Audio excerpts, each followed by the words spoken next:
ప్రభు నామమున మీ అందరికీ వందనాలు. దేనిని గురించి చింతించకండి కానీ ప్రతి విషయంలోనూ ప్రార్థన విజ్ఞాపనల చేత కృతజ్ఞతాపూర్వకంగా మీ విన్నపాలు దేవుని తెలియచేయండి.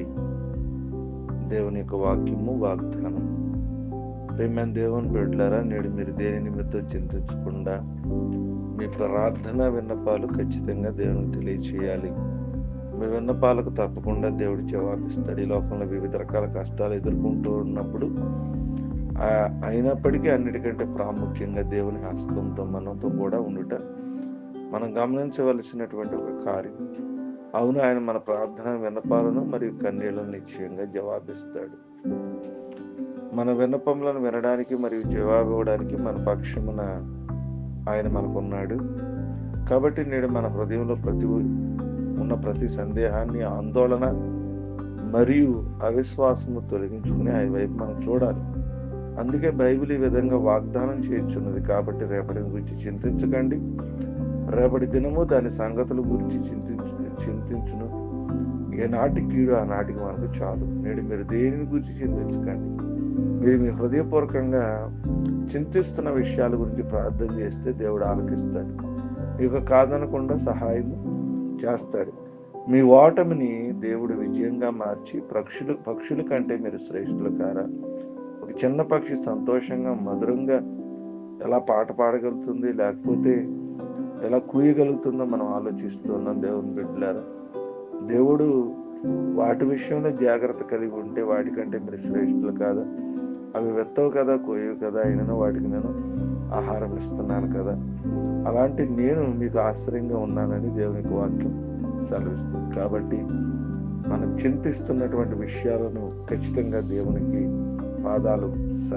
పాదాలకు అప్పచెబుతూ, ఆయన స్వాస్థాలకు అప్పచెబుతూ కృతజ్ఞత పూర్వకంగా దేవుని తెలియజేస్తూ ఆ చింతిస్తున్న సమస్య నుంచి బయటపడి దేవుని ఆశీర్వాదం పొందుకొని కొద్ది మాట దేవుడు మనకు ఫలించి ఆశీర్వదించును గాక. ఆమేన్. ఆమేన్.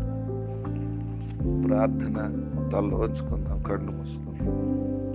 అత్యున్నత సింహాసనాసీనుడ, సర్వాధికారి, నిరంతరము స్తోత్రార్హుడైన మా తండ్రి, మీ ఘనమైన నామానికి వందనాలు.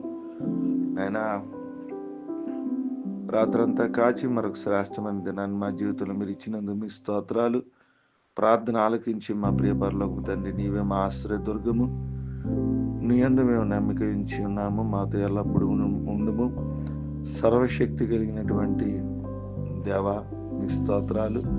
నీవే మా బండయు ఆశ్రయదుర్గమై ఉన్నావు కనుకనే మేము దేన్ని గూర్చేను ఆందోళన చెందకుండా మాకు నెమ్మది ప్రసాదించును.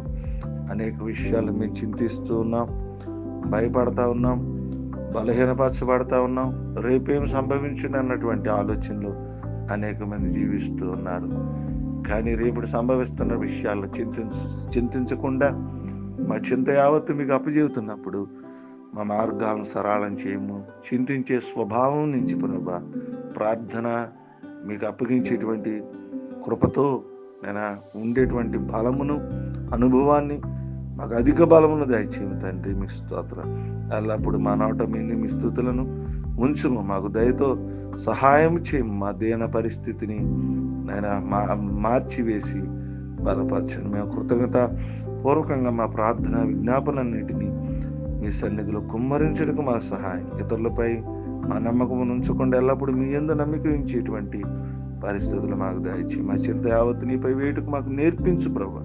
విశ్వాసం ఎదుగుటకు నువ్వు శక్తిని అనుగ్రహించు. ఎటువంటి సమయంలో మమ్మల్ని విడువని మేము ప్రభానైనా మిమ్మల్ని విడవనటువంటి విశ్వాసం కలిగి ఉంటకు సహాయం. మీకు సమీపంగా నుంట, మీలో ఎదుగుట మాకు అట్టి కృపా సహాయం దయచేయమని. ఏదైనా వివాహ దినాలను జరుపుకున్న బిడ్డలు, పుట్టినరోజు జరుపుకున్న బిడ్డలు, నేను చదువులకు వెళ్తున్నటువంటి బిడ్డలు, పనులు, ప్రయాణాలు, పరిస్థితులు, ఉద్యోగాల అవసరన్నింటిలో తోడుగుండి మీ కృపలో మమ్మల్ని నడిపించి మీ సన్నిధి మాకు దయచేయమని యేసు నామమున అడుగుచున్నాము తండ్రి. ఆమేన్. ఆమేన్. ఆమేన్.